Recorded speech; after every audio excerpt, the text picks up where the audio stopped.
The summer of 2025 saw Ukraine transform the battlefield with a new, devastating strategy, turning dusty roads into graveyards for Russian armor. Ukrainian forces, unable to match Russia's numbers, chose to fight smarter, using technology and intelligence to strike at Russian convoys on the move.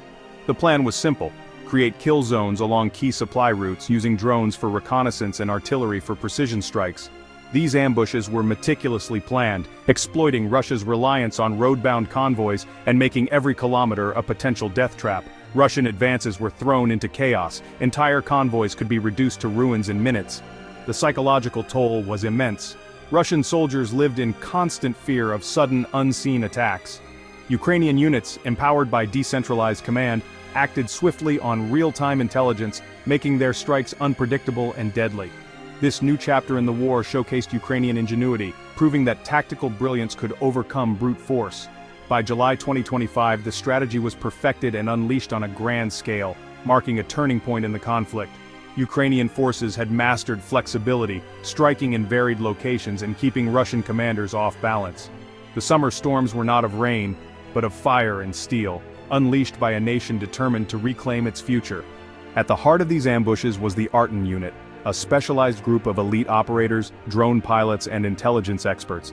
Arten's mission hunt high-value Russian targets, especially armored convoys, using the latest technology and stealth tactics. Masters of both rifle and tablet, they operated deep in gray zones, often behind enemy lines, gathering intelligence and orchestrating attacks. Their sensor-to-shooter link was near instantaneous. A drone spotter could trigger artillery or anti-tank strikes within minutes. This seamless integration left Russian convoys with no time to react or escape. Relentless training and real-world experience made Arten operators adaptable and lethal, anticipating enemy moves and exploiting every advantage. The unit embodied Ukraine's modern doctrine: agile, intelligent, and deadly. Arten became a phantom force, haunting Russian troops and ensuring no advance went unpunished. Their reputation alone spread fear across the front. A Ukrainian ambush unfolded in 3 acts: detection, trapping, and annihilation. Drones patrolled supply routes, scanning for convoys and relaying real-time video to hidden command posts. Once a target was found, Arten and artillery commanders chose the perfect spot, narrow roads or bridges, to spring the trap. The first strikes targeted the lead and rear vehicles, trapping the entire column. Artillery and HIMARS rained explosives, while FPV suicide drones dove into the chaos, hitting command vehicles and fuel tankers. Anti-tank teams finished off survivors, using javelins and Stugna Ps from concealed positions.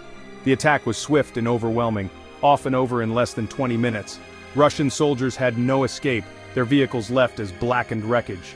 Each ambush was a masterclass in coordination and lethality. The message was clear: any Russian convoy could be wiped out in moments. Zaporizhzhia's scorched plains became the main stage for these ambushes in July 2025.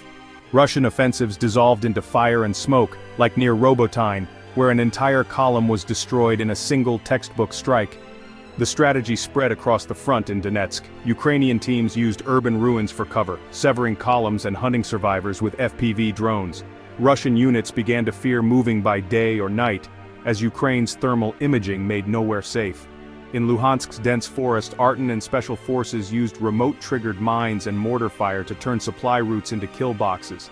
These tactics were flexible, adapting to open fields, urban sprawl, or forests, always with the same principles: see first, trap, and strike.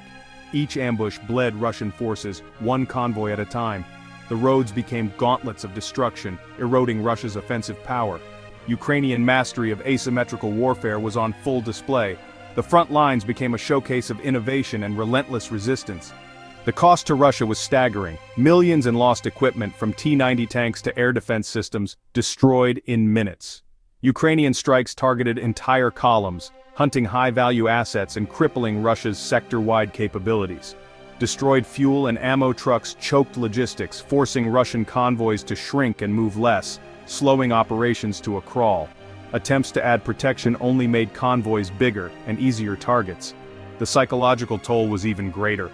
Russian soldiers described helplessness, trapped in steel coffins as explosions tore through their ranks. Fear and distrust spread, eroding morale and combat effectiveness. Survivors saw Arten as a modern boogeyman, their attacks haunting the Russian army. Reluctance to advance and rising desertions followed, as the offensive spirit was crushed by relentless ambushes. Destroyed vehicles littered the roads, a constant reminder of Ukraine's superiority. The ambushes broke not just machines, but the will to fight. Russia's war machine was shattered, one convoy at a time. Ukraine's success was built on synergy, cutting-edge drones, real-time intelligence, and seamless teamwork. FPV drones, cheap and nimble, became tank killers, allowing Ukraine to wage an effective asymmetrical war. Battle management software like GIS ARDA let drone operators instantly relay targets to artillery, cutting through delays and fog of war. This digital network enabled lightning-fast strikes, leaving Russian forces no time to react. Decentralized command empowered every unit from artillery to local defense to act on shared intelligence. Trust and experience bound these teams, creating a force greater than the sum of its parts. The fusion of man and machine marked a new era in warfare where information was as deadly as ammunition. Ukraine's agility and innovation outmaneuvered Russia's size and firepower. The ambushes proved that real-time intelligence in skilled hands could turn the tide of battle. Victory belonged to those who could process and act on information faster than the enemy. The ambushes of July 2025 became a symbol of Ukraine's resilience and ingenuity. Each destroyed convoy sent a message.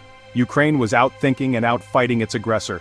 Drone footage of burning Russian armor became iconic, inspiring hope at home and abroad. These tactics shifted the war's narrative. Ukraine was now the innovator, not just the underdog. The Arten unit showed that future wars would be won by agility and intelligence, not brute force. The psychological impact on Russia was profound. No road was safe, and the cost of occupation soared. The strategy undermined Kremlin propaganda and eroded support for the war. The summer of 2025 marked a turning point, forged by creativity and courage. Ukraine's fight became a revolution in military affairs, a declaration to adapt, innovate, and defend its future.